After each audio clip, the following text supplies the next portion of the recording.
स्वामी अभिमुक्तेश्वरानंद जी के मामले में जो दूसरे आरोपी के तौर पर जिनका नाम दर्ज है वो हैं प्रत्यक्ष चैतन्य मुकुंदानंद जी महाराज। मेरे साथ वो हैं।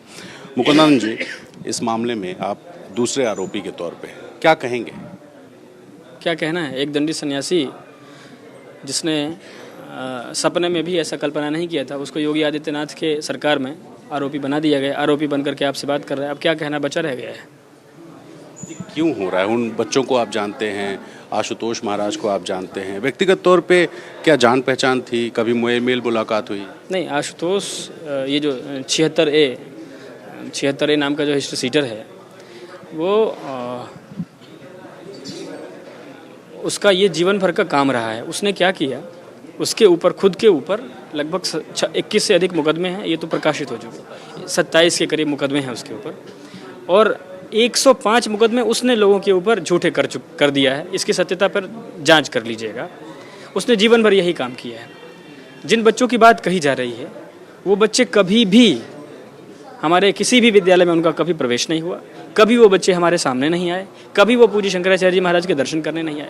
जब वो कभी दर्शन करने नहीं आए, जब कभी वो सामने नहीं आए, जब हमारे विद्यालय के बच्चे नहीं हैं, तो आप आरोप लगाने को तो कुछ भी आरोप लगा सकते हैं, लगा दीजिए, क्या दिक्कत है। फिलहाल हम लोगों को न्यायपालिका पर भरोसा है कि न्यायपालिका सत्य तथ्य को देख करके इस पर जल्दी ही शीघ्र न्याय करेगी।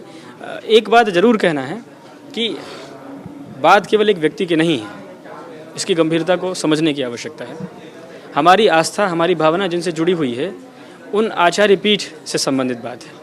पूज्य शंकराचार्य जी महाराज के ऊपर आरोप लगा करके आपने जो सेंटिमेंट है, 100 करोड़ से अधिक हिंदू हैं इस देश में, उनकी भावनाओं को आहत किया है। इसलिए अत्यंत शीघ्रता के साथ इस पर जो न्यायपालिका का पक्ष है, जो भी इस बात सुनने के बाद कहना है, उनको तत्काल कह देना चाहिए। बहुत दिनों तक असमंजस की स्थिति बना के नहीं रखनी चाहिए। और यदि हम दोषी हैं तो ऐसा दंड दीजिए कि जो नजीर बने। और यदि हम दोषी नहीं हैं तो जिसने हमारे ऊपर मिथ्या आरोप लगाया है उसको भी ऐसा दंड दीजिए कि जीवन में कभी भी किसी दूसरे निरपराध व्यक्ति के ऊपर फर्जी मुकदमा करने वाले ये हिस्ट्री सीटर आशुतोष जैसे लोग इस समाज के लिए कलंक हैं, ऐसे लोग नहीं रहने चाहिए। ऐसा दंड मिले कि वो नजीर बने। फिर पॉलिटिकली एक डिवीज़न हो गया 18 जनवरी के बाद। कुछ लोग आपके सपोर्ट में हैं, कुछ आपके खिलाफ हैं। ये जो पॉलिटिकल डिवीज़न है, इसमें कांग्रेस के लोग यहाँ आए, सपा के लोग यहाँ आए, तमाम सारे, और बीजेपी के कुछ लोग भी कहीं ना कहीं सपोर्ट पे दिख रहे हैं। ये जो पॉलिटिकल डिवीज़न है, ये क्या लगता है, सनातन को नुकसान हो रहा है? यूपी की राजनीति में बदलाव का एक कारण बन सकता है? क्या वजह लगता है? देखिए भैया, कि पॉलिटिकल डिवीज़न की बात तो जो राजनीतिक विशेषज्ञ लोग हैं वो जानते हैं। हम तो राजनीतिक विशेषज्ञ नहीं हैं, हम पीड़ित हैं। आप देखिए, हमारी पीड़ा को समझने की कोशिश करिए। हम हर वर्ष माघ मेले में जाते हैं, हम वहाँ जा कर के पढ़ते लिखते हैं, स्नान करते हैं, दान करते हैं, प्रवचन करते हैं। हम तो शांति से सब कुछ कर रहे थे। आपने हमारे बच्चों को मारा, आपने हमको मारा, हमारे गुरु को अपमानित किया। पूरी तरह से 10 दिन तक वो वहाँ बैठे रहे, शिविर के अंदर प्रवेश तक नहीं किया उन्होंने। आपने उनको अपमानित करने का कोई भी चीज़ नहीं छोड़ा। उसके बाद आरोपी भी आपने हमको बना दिया। पॉलिटिकल एनालिसिस क्या है वो जाने। हमारे लिए तो हम जो हमारे पास आ रहा है, हम उसको राजनीतिक दृष्टिकोण से नहीं देखते हैं। वो हमसे, जिसकी सनातन धर्म में भावना है, वो चाहे भाजपाई हो, चाहे कांग्रेसी हो, चाहे सपाई हो, चाहे बसपाई हो, चाहे किसी पार्टी का हो, जिसकी भावना हिंदू धर्म में है, वो सब हमारे साथ हैं। राजनीतिक विश्लेषण करने वाले लोग अपने अनुसार विश्लेषण करें। जिसके मन में, जिसको दर्द हुआ है चोटी खींचने पर, जिसको दर्द हुआ है कि शंकराचार्य परंपरा पर बैठे हुए एक पूज्य आचार्य जो निर्भीक, जो धर्म की बात करते हैं, उनके ऊपर इस तरह का घटिया आरोप लगाया गया, वो सब हमारे पास आकर के अपनी भावना व्यक्त कर रहे हैं। और देश भर में सोशल मीडिया में हम लोग कमेंट के माध्यम से जो एनालिसिस कर पा रहे हैं, उसमें यही है कि लोग कह रहे हैं कि आप इतनी नीचता पर, ये समाज कह रहा है, ये केवल पूज्य शंकराचार्य जी महाराज के वाक्य नहीं है, ये केवल मुकुंदानंद का वाक्य नहीं है, पूरा समाज कह रहा है कि इतनी नीचता पर सरकारों को नहीं उतरना चाहिए। रामभद्राचार्य जी को लेके क्या आप लोगों की व्यक्तिगत कोई इस तरह का कोई मनभेद है? व्यक्तिगत मतभेद क्या होगा? देखिए, वो अपने अलग मठ के मठाधीश हैं। ये अलग बात है कि वो जगत गुरु रामानंदाचार्य नहीं है। तुलसी पीठ उन्होंने बना लिया है। देखिए, शंकराचार्य पीठ शंकराचार्य जी ने बनाए तो शंकराचार्य पीठ हुआ। रामानंदाचार्य पीठ रामानंद परंपरा के जो आचार्य हैं वो बना सकते हैं। ऐसे ही अलग अलग आचार्यों ने अपने नाम से पीठ बनाए हैं। तुलसी पीठ तो तुलसीदास जी बना सकते हैं, रामभद्राचार्य जी कैसे बनाएंगे? फिलहाल एक अलग विषय है। रामभद्राचार्य जी से हम लोगों का कोई द्वेष नहीं है। रामभद्राचार्य जी पिछले 3 वर्षों से 4 वर्षों से लगातार हमारे दोनों महाराज जी को लेकर के इतने गंभीर बयान दिए। उन्होंने ये बयान दिया जब हमारे ब्रह्मलीन महाराज जी गुजर गए, ब्रह्मलीन हो गए, तो उन्होंने कहा कि इन दोनों ने उनकी हत्या करवा दी। इतना गंभीर सवाल का, तब भी हम लोगों ने कुछ नहीं कहा। रामभद्राचार्य जी ने कहा कि चारों शंकराचार्य हमारे सामने खड़े नहीं हो सकते हैं, 5 मिनट संस्कृत नहीं बोल सकते, और पता नहीं क्या क्या कितने बार कहा। लेकिन एक अति होती है। जब पुरी के शंकराचार्य जी के ऊपर भी उन्होंने ये कह दिया, तो पिछले वर्ष एक तरह से पहली बार हमारे महाराज जी ने मीडिया के माध्यम से कुछ सवाल उनसे तगड़े पूछ लिए। अब उसके बाद फिर ये एकदम तकरार से दिखने लगे। हम देखिए, हमारा जो प्रकृति है ना, हम पांडवों की प्रकृति के हैं। जब महाभारत का युद्ध हो रहा था तो पांडव और भगवान कृष्ण ये चाहते थे कि साहब युद्ध ना हो, क्योंकि युद्ध में निश्चित रूप से नुकसान होता है, कोई ना कोई तो मरता ही है। तो पांडव समझौता कर, यद्यपि राजा वही थे, सारा अधिकार उनका था, लेकिन फिर भी वो भगवान कृष्ण को अपना दूत बना करके भेजे कि जाओ, जा करके प्रार्थना कर दो। और उन्होंने कहा कि साहब 5 गांव ही दे दीजिए, राज्य नहीं चाहिए, लेकिन हम युद्ध नहीं करना चाहते। लेकिन जो दुर्योधन था वो भी कि सूच्यग्रम नहीं वदास्यामि बिना युद्धे न केशव, सुई के नोक के बराबर की जमीन भी नहीं दूंगा केशव, जब तक लड़ोगे नहीं तब तक।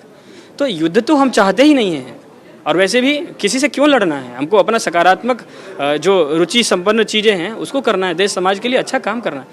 लेकिन आप जब हमारे पीछे ही पड़ जाएंगे तब तो हमको बोलना पड़ेगा ना। तो शंकराचार्य जी ने एक बात कह दी, अब इनको लग गया बुरा। अब उन्होंने इतना घिनौना आरोप, पहले एक शिष्य से इन्होंने जबलपुर में हम लोगों के ऊपर केस कराया, मानहानि का एक केस पहले करा चुके हैं 3 महीना पहले, उसके बाद फिर ये दूसरा इन्होंने आखिरी अपना ब्रह्मास्त्र प्रयोग किया है।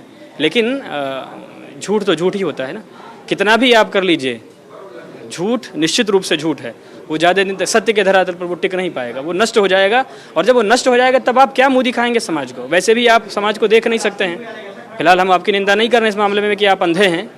भगवान किसी का भी शरीर है, ठीक है, वो तो एक शरीर की प्रकृति है, लेकिन आप समाज को वैसे भी नहीं देख सकते हैं। समाज आपको किस दृष्टि से देखेगा। इतना घिनौना आरोप आपका शिष्य जो अपने आप को कहते हुए घूम रहा है 76A, वो इतना घिनौना आरोप इस परंपरा के आचार्य के ऊपर लगा रहे, आपके मुंह से एक शब्द नहीं निकलता है। तो शंकराचार्य जी का किसी के साथ कोई अदावत नहीं है। आप गलत बोलेंगे, शंकराचार्य जी धर्म की बात बोलेंगे, इतनी ही अदावत हो गई है कि वही जो किसी ने कहा ना कि सच बोलना यदि अपराध है तो शंकराचार्य जी का केवल इतना ही अपराध है। हम बहुत एनालिसिस हम स्वयं करते हैं, हम तो शिष्य हैं उनके, तो हम बहुत विचार करते हैं कि भाई उनका दोष क्या है, क्यों उनके पीछे सब लोग पड़े हैं। तो हम लोगों ने देखा कि एक ही दोष उनके अंदर, 2 दोष हमने देखा महाराज जी के अंदर। एक दोष ये देखा कि वो सच बोलते हैं, आज के समाज में ये गलत है। और दूसरा ये देखा कि उनके अंदर एक दुर्गुण और है कि वो पिछलग्गू नहीं है। जो पालतू होते हैं ना, रामभद्राचार्य जी और अखाड़ा परिषद के अध्यक्ष रविंद्रपुरी जैसे लोग, जो सरकार के पीछे दुम हिलाते हिलाते घूमते हैं, या दूसरे जो और इनके चेले चपाटे रामदेव जैसे हैं, जो सरकार के पीछे जो कह दे उठ तो उठ, बैठ तो बैठ। शंकराचार्य जी के अंदर ये दुर्गुण है। यदि काश उनके अंदर भी ये आ जाता यस मैन वाला, तो आज ये स्थिति थोड़ी होती। यहाँ पे भी नेताओं की लाइन लगी होती, पूरे प्रधानमंत्री और मुख्यमंत्री और राष्ट्रपति और फलाना ये और सब यहाँ भी लगे होते। यही दुर्गुण है उनके अंदर। फिलहाल ये दुर्गुण उनका पसंद है, हम लोग यही चाहते हैं। हम लोग भी अपने जीवन में यही उतारेंगे कि हम किसी का यस मैन नहीं है। जो सत्य की बात है, जो धर्म की बात है, जो शास्त्र की बात है, जो परंपरा की बात है, उसको दृढ़ता से, जैसे हमारे परंपरा के आचार्यों ने सदा से कहा है, वैसे ही पूज्य महाराज श्री कह रहे हैं। और हम लोग भी जब तक रहेंगे तब तक ऐसे ही रहने वाले हैं। तो ये प्रत्येक चैतन्य मुकुंदानंद महाराज, जो कि अघोषित उत्तराधिकारी माने जाते हैं स्वामी अभिमुक्तेश्वरानंद के। और सामने देखिए स्वामी अभिमुक्तेश्वरानंद बैठे हुए हैं, इधर मुकुंदानंद महाराज बैठे हैं, और ये लोग ये दावा कर रहे हैं कि इन्हें फंसाया गया है। लेकिन जिस तरह का आरोप लगा है, ये आरोप कहीं से भी सही नहीं है। इस तरह का दावा है। फिलहाल ये दावा दोनों तरफ से हो रहा है, सच कौन बोल रहा है ये तो कोर्ट तय करेगा। वाराणसी से अपने सहयोगी पीयूष आचार्य और कैमरा पर्सन वीरेंद्र सैनी के साथ रणवीर, NDTV इंडिया।